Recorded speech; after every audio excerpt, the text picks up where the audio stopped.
اعوذ باللہ من الشیطان الرجیم، میں اللہ تعالیٰ کی پناہ میں آتا ہوں شیطان مردود سے۔ بسم اللہ الرحمن الرحیم، اللہ کے نام سے شروع جو نہایت مہربان رحم والا۔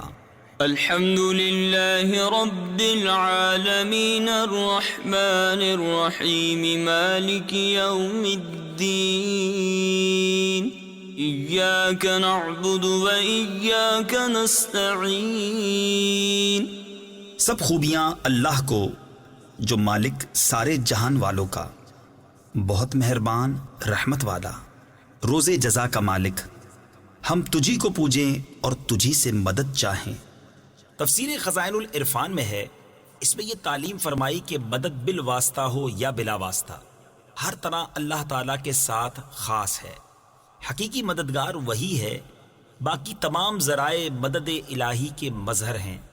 اس سے یہ سمجھنا کہ اولیاء اور انبیاء سے مدد چاہنا شرک ہے، عقیدہ باطلہ ہے، کیونکہ مقربان حق کا مدد فرمانا اللہ عز و جل ہی کی مدد ہے، غیر سے مدد مانگنا نہیں۔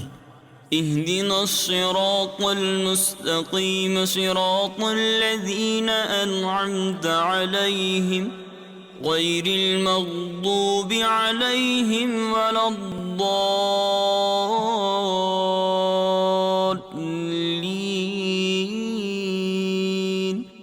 ہم کو سیدھا راستہ چلا، راستہ ان کا جن پر تو نے احسان کیا، نہ ان کا جن پر غضب ہوا اور نہ بہکے ہووں کا۔